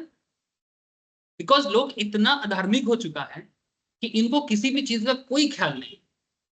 और ये सिर्फ एक आध बार नहीं हो रहा है, ये रैंडमली कहीं ना कहीं कुछ ना कुछ हो रहा है। एजुकेशन सिस्टम गड़बड़ हो चुका है। ये जो सो कॉल्ड एजुकेशन सिस्टम में नहीं होगा, नहीं होगा। हमें धार्मिक विचारों में आना पड़ेगा, अब मानो या ना मानो, नहीं तो इस तरह का प्रॉब्लम और बढ़ता जाएगा जितना और टाइम जाएगा। दिल्ली का केस हमें याद है। ऐसा हर जगह में छोटा मोटा बोलेगा सर, इतने बड़े देशों में कभी कभी ऐसा एक भी केस गलत चीज है, एक भी केस गलत है। तो मेरा मानना है कि लोगों को सो कॉल्ड मॉडर्न एजुकेशन तो जो है जरूरी है, ठीक है, बट लोगों के अंदर धर्म होना चाहिए। ये धर्म एक्चुअली हम लोग बेसलेस जी रहे हैं। ये एजुकेशन सिस्टम एकदम समाज के लोअर से लेके अपर तक हर किसी के अंदर होना चाहिए। मैंने, मेरा कहने का मतलब है वही वर्ड, कंपैशन। अगर कंपैशन होता ये काम कर पाता? करुणा ही नहीं है ना। अब चाहे वो किसी भी, अब उसका तुम आइडेंटिटी कार्ड निकालो, अगर वो हिंदू है तो फिर बोलेगा हिंदू ऐसा है, अगर वो मुस्लिम है तो बोलेगा मुस्लिम ऐसा है। लेकिन यहाँ पर हिंदू मुस्लिम में प्रॉब्लम ही नहीं है, प्रॉब्लम ह्यूमैनिटीज में है। बेसिकली जो एक धर्म का मेन कॉन्सेप्ट है वही वो भूल रहा है, इसलिए इस तरह का इतना घिनौना, इतना भयंकर काम कर रहा है। क्या समझे? इसलिए हमें प्राचीन एजुकेशन सिस्टम में वापस जाना चाहिए, जो एक्चुअल एजुकेशन सिस्टम है, जहां पर एक्चुअली आपको वो शिक्षा मिलेगा कि इंसानियत क्या होता है, ह्यूमैनिटीज क्या होता है। ये सब शिक्षा मिसिंग है, कहाँ है? स्कूल में दिया जाता है बस डॉक्टर बनो, इंजीनियर बनो, चार्टर्ड बनो, ह्यूमैनिटीज कहाँ है? इसलिए इतना भयंकर भयंकर प्रॉब्लम दिखता है। ठीक है, बेसिकली एजुकेशन सिस्टम में अगर कॉम्पैशन नहीं आएगा कोई नहीं होगा। चलो किसी धर्म का नाम लेने का जरूरत नहीं है, ठीक है, लेकिन कम से कम इंसानियत को प्रमोट करो, ये होना चाहिए। कैसे करेगा, किस तरह से करेगा? चलो एक चीज अच्छा है कि कम से कम इतना दिन बाद सरकार ने संविधान पढ़ाने का विचार तो किया। इतना दिन में तो संविधान पढ़ाने का विचार ही नहीं किया। संविधान बस किताब के फर्स्ट पेज पे रहता था, बुक्स के, स्पेशली गवर्नमेंट स्कूल्स की किताब में संविधान का एक प्रियम्बल लिख देता था, कभी कोई टीचर पढ़ाता भी नहीं। कम से कम एक चीज हुआ है कि संविधान पढ़ाया जाए। मैं आपको आज इंडियन रेगुलेटरी फ्रेमवर्क के बारे में कुछ बात करूंगा, प्लीज सुनो। ऐसे फिलहाल मैं और ज्यादा संविधान पे बात नहीं करूंगा, थोड़ा सा ओवरऑल फाइनेंशियल मैटर में कैसे लॉ का यूज होगा ये सब में थोड़ा सा बात, और कोई कंट्रोवर्शियल बात अब नहीं। चलो ठीक है, ऐसे मैं कंट्रोवर्सी नहीं किया सर, कंट्रोवर्सी किया बस संविधान को बताने के लिए, जहां पर जो मिला है, जो बोला है उस पर। अच्छा, मेरे कहने का मतलब है ये सेकुलर सब तो था नहीं ना, तो लाया क्यों? कुछ तो बात होगा। अब कोई बोलेगा सर अच्छाई के लिए है, कोई बोलेगा बुराई के लिए है, लेकिन ये बाद में जोड़ने का मतलब नहीं समझ, वो भी 1976 में आके। कॉन्स्पिरेसी है क्या इसके पीछे? बहुत सारा केसेस है सर, पॉलिटिकल सत्ता को वो सब बोलना चालू करूंगा तो फिर कंट्रोवर्शियल पॉइंट आ जाए। नहीं, पॉलिटिकल सत्ता क्या चीज है तो मैं क्या बताऊं। इंडियन रेगुलेटरी फ्रेमवर्क ओवरऑल जो लॉ सिस्टम देश में चलता है, इसमें कुछ क्वेश्चंस दिमाग में आना चाहिए। What is law? Enforcement of law. What is law के अंदर? Source of law, process of making law, types of law. Types of law के अंदर criminal law, civil law, common law, principle of natural justice. ठीक है, 4-5 चीजें आ जाती, 4 चीजें। अच्छा, हमारे हमारे लिए बहुत इंपॉर्टेंट है major regulatory bodies, ministry of finance, ministry of corporate affairs, SEBI, RBI, Indian bankruptcy and insolvency agency, IBBI बोलते हैं, ministry of law and justice.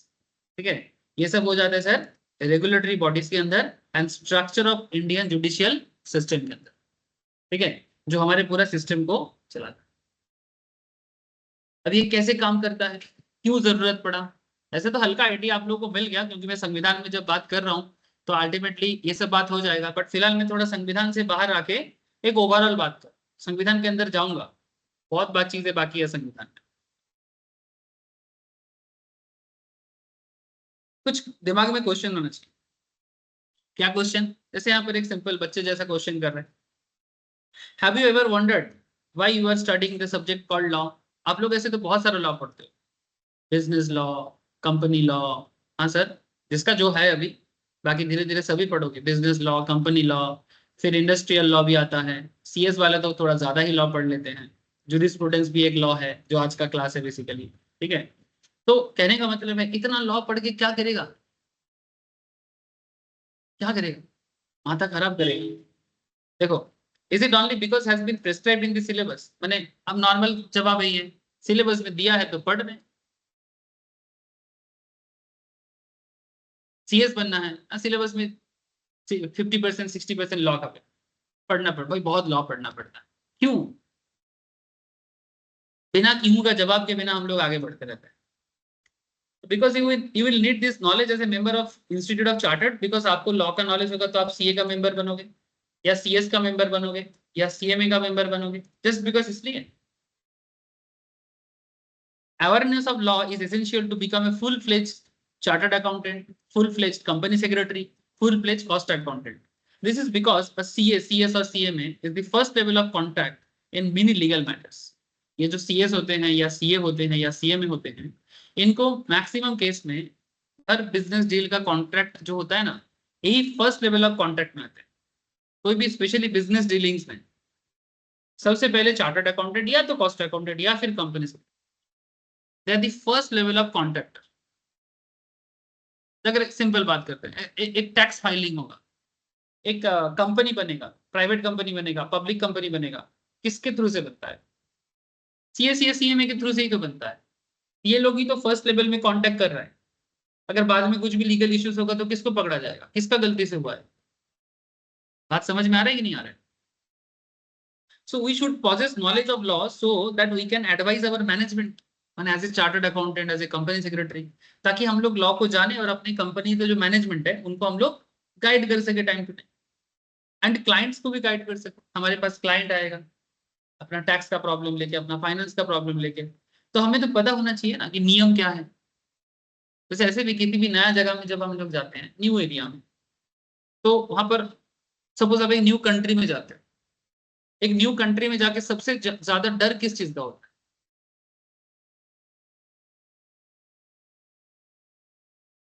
एक नया कंट्री में आपको किस चीज का सबसे ज्यादा डर होता है? चोरी का?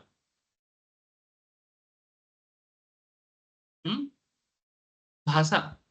चलो भाषा अगर मान लेते हैं कि आप मोटा मोटी इंग्लिश में कनेक्ट कर लो। हाँ, न्यू कंट्री का रूल क्या है, ये बहुत चिंता होता है। जैसे नॉर्मली हमारे इंडियंस लोग ना थोड़े इनडिसिप्लिन टाइप्स, ठीक है, किसी को गाड़ी को ठोक देना, है ना, क्योंकि मैं टीएमसी का नेता का बेटा हूँ, क्योंकि मेरा पापा बीजेपी करता है तो मैं कुछ भी करूंगा। हाँ, जहां मर्जी फोर्सली बाइक लेके इधर उधर घुसा देंगे। चल, एक बिस्किट्स का पैकेट खाए ऐसे ही फेंक के चले गए, करते ना? ऐसे इंडिसिप्लिन करते कि नहीं करते? अरे भाई, एक भी इंडियन करे आपका ही प्रॉब्लम है। आप बोलोगे सर मैं नहीं करता, मैं भी बोलूंगा मैं नहीं करता, लेकिन मेरे भारत में और भी लोग करते हैं ना। ये कितना उंगली है? अगर एक भी उंगली में चोट पहुंचता है तो पूरा हाथ को दर्द होता है।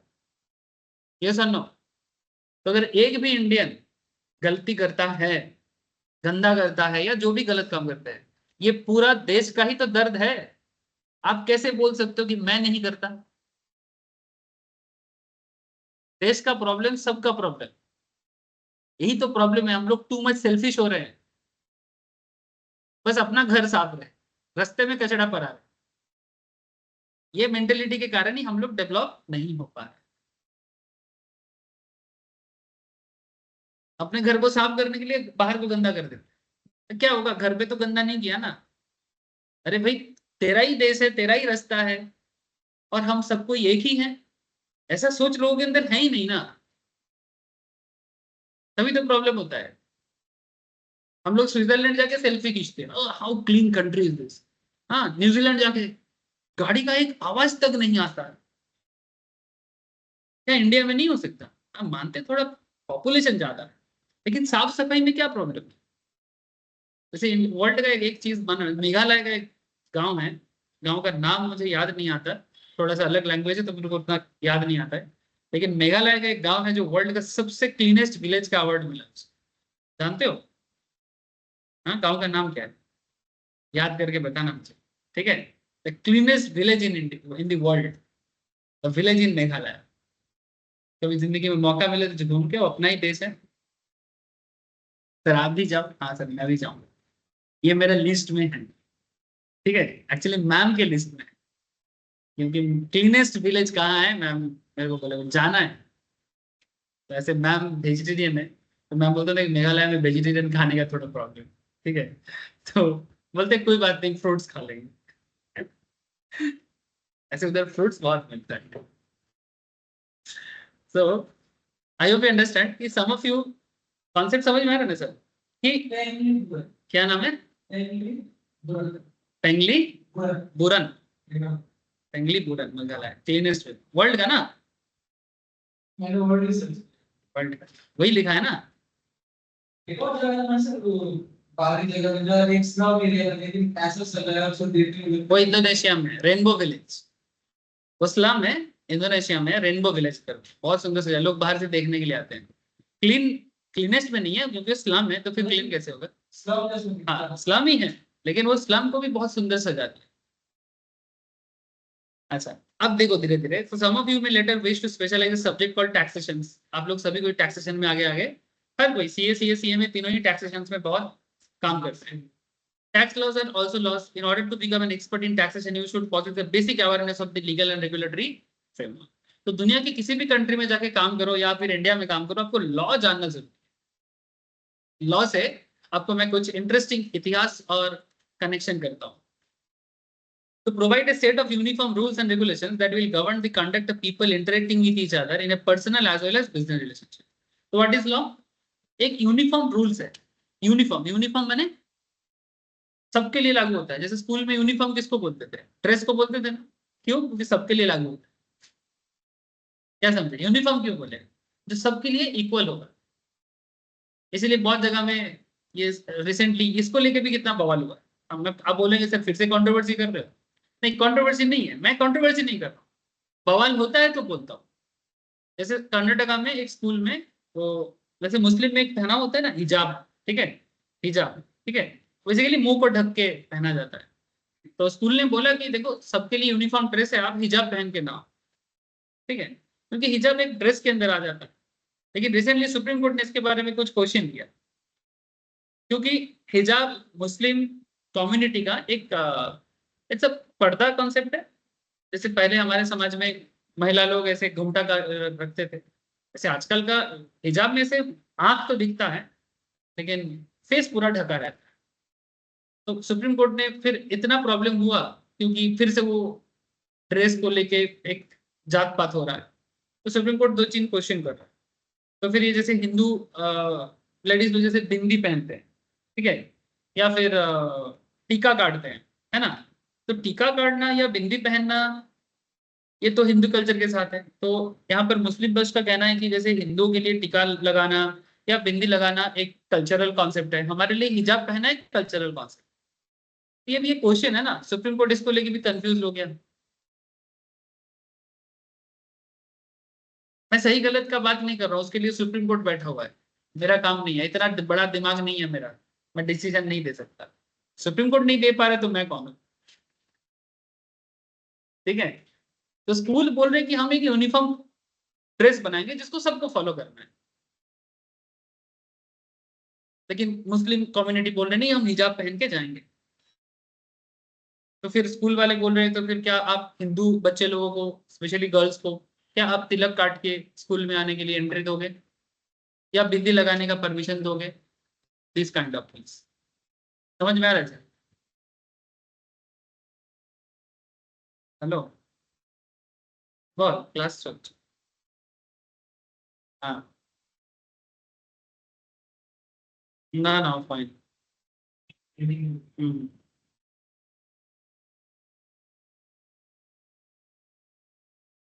जो भी हो. तो बेसिकली मेरा कहने का मतलब है कि यूनिफॉर्मिटी को लेके भी प्रॉब्लम है. ठीक है, मैं आपको बेसिकली पढ़ा भी रहा हूँ और साथ साथ में रूल्स का यूज करने में कितना प्रॉब्लम अराइज होता है वो भी बताने का कोशिश कर रहा हूँ. Rule is there but you have to know the under problem also. क्योंकि इसमें ना थोड़ा बहुत देखो, क्या सुप्रीम कोर्ट को रूल नहीं पता? रूल सबको पता होता है, स्पेशली जो लोग कम से कम लॉ में एक्सपर्ट होते थे, all know the rules. But फिर भी प्रॉब्लम इज देयर. रूल्स रह के भी प्रॉब्लम सॉल्व हमेशा हो नहीं जाता, क्योंकि कुछ सामाजिक मैटर भी है. और स्पेशली यही इंडिया जैसे कंट्री के लिए यही तो प्रॉब्लम है. कॉम्प्लेक्सिटीज हमें बढ़ने नहीं देता, क्योंकि हम लोग एक बात पे एक नहीं हो पाते. Try to understand your country. भाई तुम्हारा है, समझो जैसा है, टेढ़ा है पर मेरा है. कुरकुरे नहीं सुना? कुरकुरे का है, टेढ़ा है पर मेरा है. अब बोलेगा नहीं, टेढ़ा जो है वो मेरा नहीं है, तब प्रॉब्लम. कुछ लोग बोलते हैं ना, नहीं हम ये देश छोड़ के चले जाएंगे, बहुत प्रॉब्लम है इधर. आना भी मत. अगर कोई देश को प्रॉब्लम बोल के छोड़ के जाना चाहता है, जाए. जो भी कंट्री उसको अपनाना चाहते जाए. बट टेढ़ा है बोल के छोड़ के जाएंगे, ये अच्छा नहीं लगा मुझे. जो लोग फॉरेन जाना चाहता है परमानेंटली, जाओ, लेकिन देश को गाली देके मत जाओ और देश में प्रॉब्लम है बोल के मत जाओ. अगर जाओगे वापस कभी मत आना.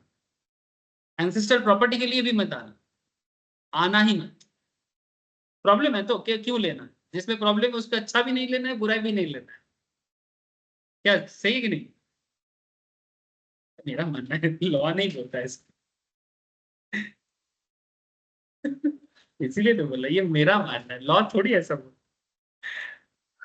हाँ, तुम लोग भी ना, वो तो मैं गुस्से से बोला कि वो लोगों के लिए बोला कि जो लोग देश में प्रॉब्लम बोल के बस बाहर को ही अच्छा अच्छा बोलता रहता है.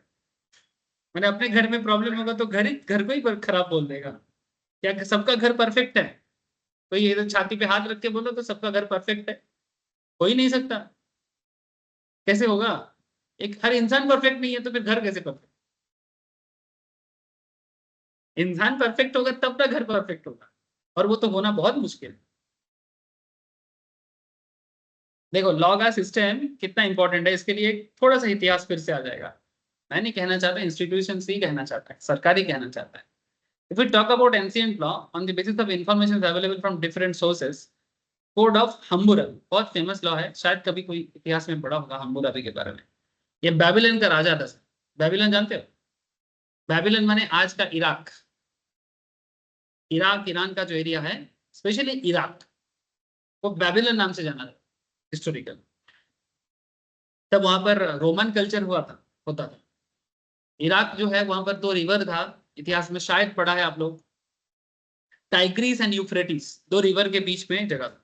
आज भी है वो दोनों रिवर, आज भी है, बट इराक पहले जैसा नहीं है, वहां का बहुत डिटोरिएशन हो चुका है। जो भी हो, लेकिन बेबीलोन में जो हम्मुरबी थे वो बहुत डेवलप थे, और उन्होंने कुछ चीजें मैंडेटरी किया था। उसमें से एक मैंडेटरी कॉन्सेप्ट था कि देश के हर एक लोगों को लॉ जानना पड़ेगा।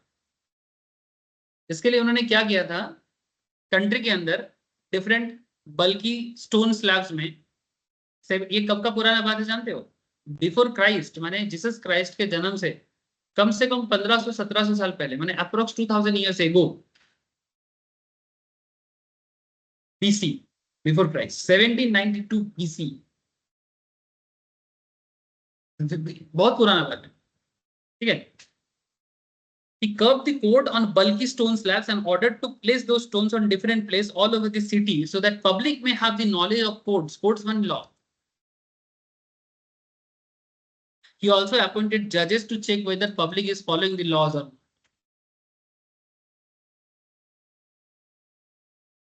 समझे? रास्ते में बड़े बड़े पत्थर लिख के उसमें लोगों को पढ़ने के लिए दे दिया कि रास्ते में लोगों को लॉ पढ़ना पड़ेगा। हमारे देश में भी होना चाहिए। ऐसे तो लोग पढ़ेगा नहीं, जगह जगह में पोस्टर बना के एकदम स्टोन लगा के पढ़ाओ ना। लोग फालतू नेता लोगों का फोटो देख के क्या करेगा?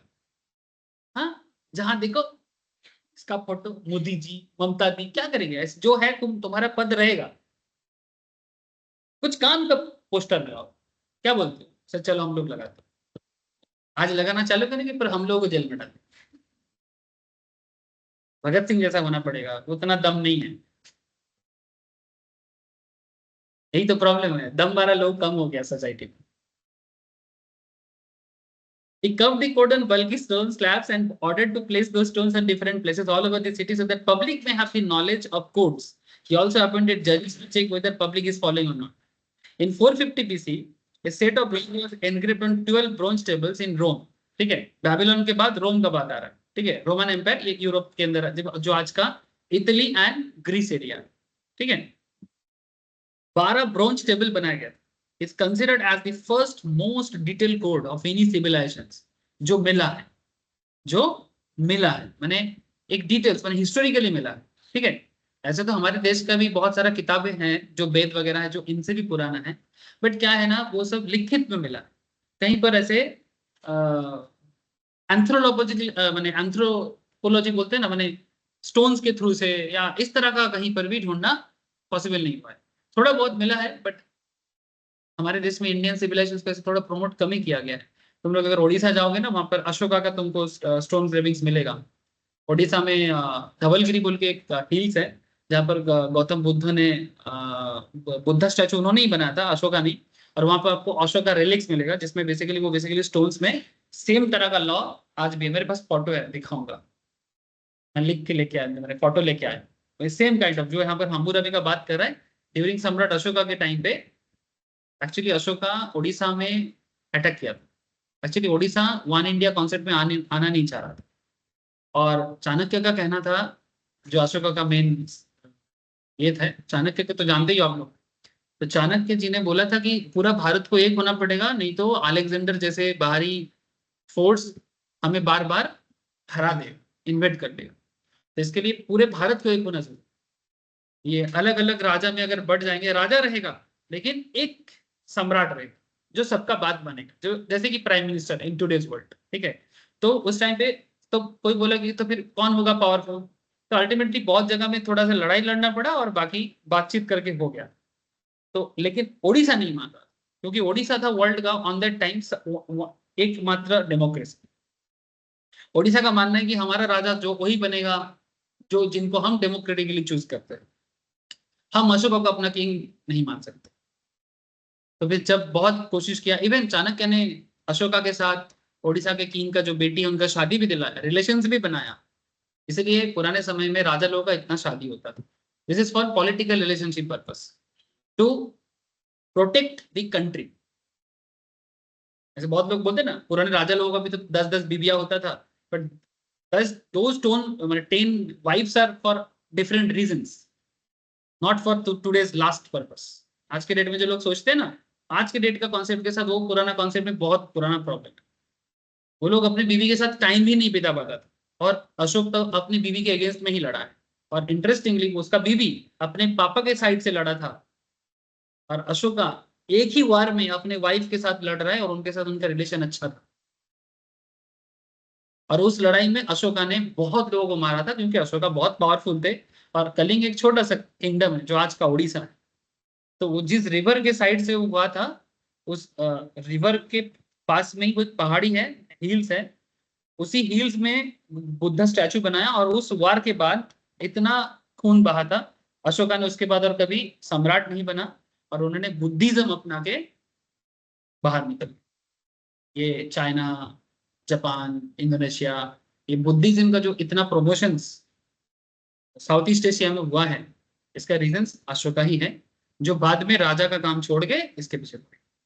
तो मेरा कहने का मतलब है कि अशोका ने भी अपने स्टेट को डेवलप करने के लिए स्टोन्स ग्रेविंग्स करके लोगों को ऐसे सेम काइंड ऑफ चीजें दिखाया। इसका प्रमाण है, आप चाहो तो यहाँ से 500 किलोमीटर दूरी में उड़ीसा में जाके देख के आ सकते हो। भुवनेश्वर टाउन से हार्डली 10 मिनट लगेगा जाने में। ठीक है, मौका मिले तो जरूर देख के आए, सर आप लेके चलो। अगर माँ बाबा परमिशन देगा, बच्चे का जिम्मेदारी लेगा, मैं कभी लेके जरूर जाऊँ। लड़का लोगों को क्या है लेके चले जाए, लड़की लोगों को लेके जाना थोड़ा सा रिस्की लगता है मुझे, बिकॉज मेरे पास इतना बड़ा टीम नहीं है। बाहर जाके कौन बदमाशी करेगा, क्या करेगा, रिस्की हो जाता है, लॉ एंड ऑर्डर इश्यूज। देखो, नहीं तो मेरे को क्या है, मेरे बोलता जो हूँ, मेरे को बहुत मन करता है सीरियसली, जो बोल रहा हूँ वो दिखा के लाओ बच्चे लोग, और क्या। फिर ये सब पढ़ाई क्या कितना आसान लगेगा, है ना, किताबी बात नहीं लगेगा। हाँ, the set of laws engraved 12 bronze tables in Rome, which is considered as first most detailed code of any civilizations, called 12 tables. The purpose of these tables was to protect the rights of public and to provide remedy for laws. जो आज के date में संविधान भी वही करने का बात करता है। All the citizens of Rome were supposed to have the knowledge of these tables. और रिसेंट ट्रेंड में लास्ट 1000 years में अगर देखो तो सबसे डेवलप सिविलाइजेशन अगर कोई है तो वो Roman civilization, last 1000 years. Over the time, many amendments were done in these laws as per requirements. In the subject, we will introduce the many laws. Therefore, in this chapter, हम लोग हर एक law के बारे में थोड़ा थोड़ा करके understand करने का कोशिश करेंगे। ठीक है, तो यहाँ पर एक सवाल उठता है, सर व्हाट इज लॉ? फिर लॉ क्या हो गया? Sir law is set of obligations, जो बाध्य है आपको करना पड़ेगा। क्यों? हर चीज का क्वेश्चन ना करो। Duties imposed by the government for securing welfare and providing justice to the society. Law है, करना पड़ेगा सोसाइटी के वेलफेयर के, सोसाइटी के वेलफेयर। तो अगर सोसाइटी में कुछ चीजें, जैसे एग्जांपल अनदर कंट्रोवर्शियल पॉइंट्स, सरकार रिसेंटली एक लॉ डेवलप किया है, फिर से एक कोड बनाया। ठीक है, कोड का नाम है यूनिफॉर्म सिविल कोड। ये लॉ या कोड बन चुका है लेकिन एप्लीकेबल नहीं कर पा रहे। यूनिफॉर्म सिविल कोड के तहत सबसे इंपॉर्टेंट जो चीज हुआ है वो है पॉलीगैमी को बैन करना। पॉलीगैमी का मतलब होता है सर, एक से ज्यादा शादी आप नहीं कर सकते, मैंने एक बीवी रहते रहते, डिवोर्स होने के बाद हो सकता है,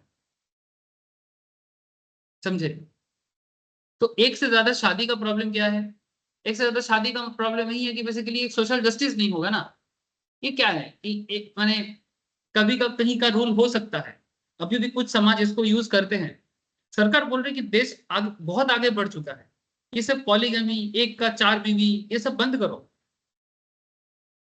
इसलिए एक लॉ बनाओ, ठीक है, और एक लॉ के तहत एक बंदे का एक ही शादी हो और चाइल्ड पॉलिसी में भी एक ही बच्चा हो, क्योंकि जिस तरह का पॉपुलेशन ग्रोथ है वो देश को और बर्बाद कर रहे हैं।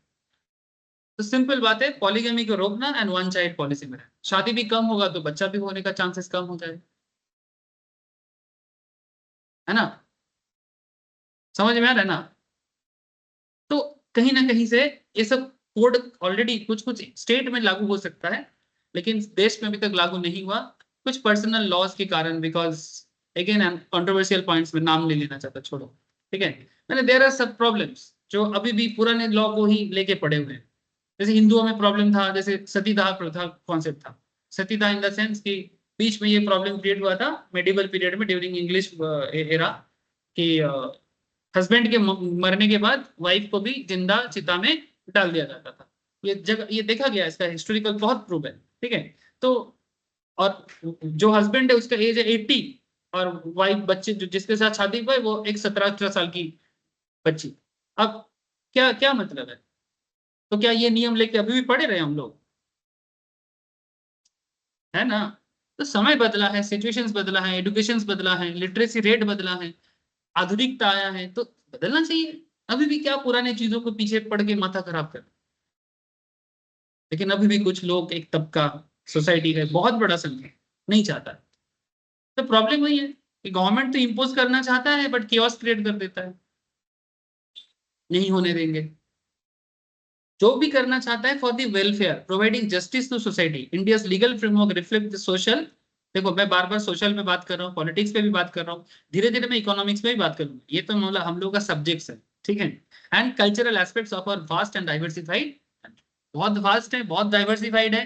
कंट्रोवर्सी रहेगा, फिर भी मिल बांट के प्यार से सबको रहना है, लेकिन देश के अच्छाई के लिए रहना। समझ रहे सर? नेक्स्ट क्लास में मैं आप लोगों को सोर्स ऑफ लॉ और बाकी चीजों में बात करूंगा कि लॉ कहाँ से आया है, लॉ बनता कैसे है, हर एक लॉ का क्या फंक्शन है, ठीक है। ठीक है सर, आज इतना ही है। ओके, अच्छा लगा, समझ में आ रहा था? हाँ, जानना जरूरी है, चलो समझो। ठीक है sir.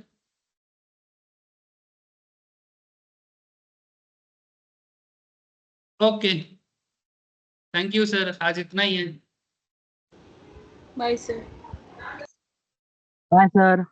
Bye sir. Bye sir. Bye sir. Bye sir. Sir.